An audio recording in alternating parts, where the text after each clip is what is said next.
gentlemen. Hi, everybody. So glad you're with us. Joe Tessitore alongside Teddy Atlas, and we welcome you to the State Palace Theater. Great venue here in New Orleans. Our main event should be a good one tonight. 10 rounds of heavyweight action. This should be a good one tonight. Both fighters say they are primed, coming off a very intense and passionate training camp. His adversary, coming in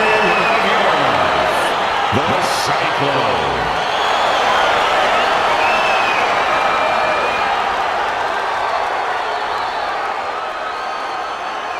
Okay, guys, we went over the rules in the dressing room. Let's touch gloves.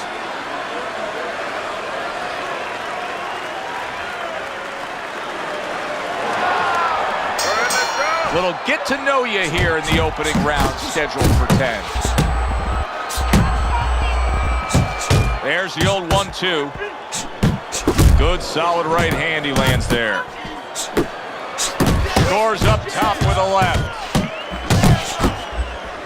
He scored well after being hit himself. Right to the body. Good strong combo. Comes with the right. A little give and take, and here comes the left hand. Gets rid of that. It was intended for his head.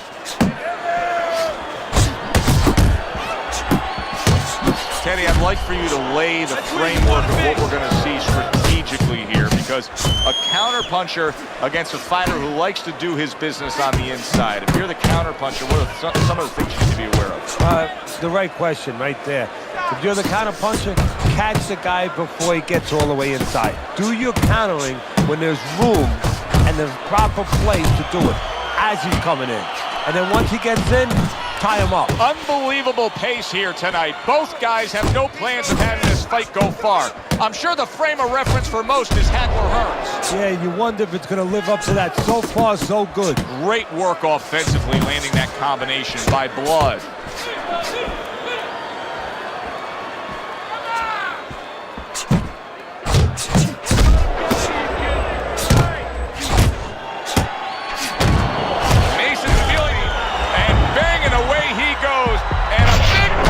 Him down.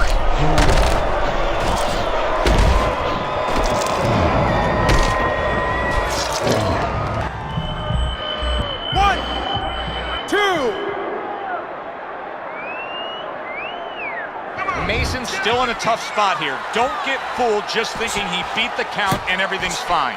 And I'm not so sure that he can grab. So what you got to do now, if you're a trainer, the way you taught him in the gym is you don't want to go grab because you might leave yourself open. Move your head when he comes to you, then you grab him. Very accurate work. Three-punch combination serves him well. Mason, what a big shot. And he crashes to the canvas once again. He's gotten up before. What about this time? 1, 2, 3, 4, 5. Mason's corner has to get to work now. That belt couldn't have come at a more opportune time. He was getting rocked in that round. But now in the corner, they have to bring him back. They have to revitalize him because, believe me, there might not be bells going off in his head right now, but there's plenty of noise. Blood's out there for another round after being knocked down in the last round. We know what happens in the 60 seconds with a fighter who was damaged, but what about those 60 seconds in the opposing corner, Teddy? You know, Joe, that's a great question. And I remember my mentor, Customato, when we were training fighters, he used to always say, look, you know you're a banger, and this guy happens to be a banger. Well, if you hit a guy clean, you know you hurt him. But he's not going to show you. He's going to act like a pro. He's going to con you. He's going to act like that didn't hurt him. But you have to remember, hey, it hurt him. So go after him like he showed it, even if he's not showing it. Mason still shaking after feeling that uppercut. Off to the side, a little swing and a miss going upstairs. They trade shots. He comes back with a right hand. Putting his punches together, landing two shots there. Blood's nailed by a hook.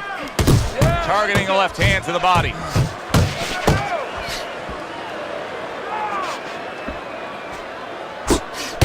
A solid uppercut by Blood. hard to believe they can still give like this in these final moments of what has been a sensational round. I feel like I'm back at the amusement park on a roller coaster again, like a kid. Blood's putting forth a great combination there. Good looking right hand after he got Mason's in. Big shot there. Can he beat the count? I don't think so here, Teddy. Now I know where they got that saying, falling like a sack of potatoes.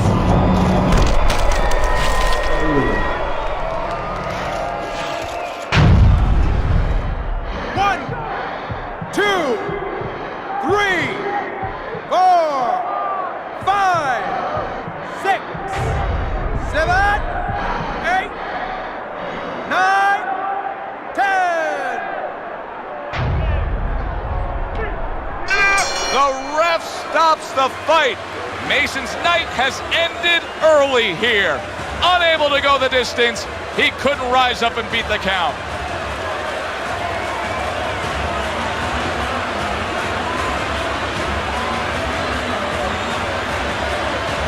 Ladies and gentlemen, by knockout, your winner, the Cyclone.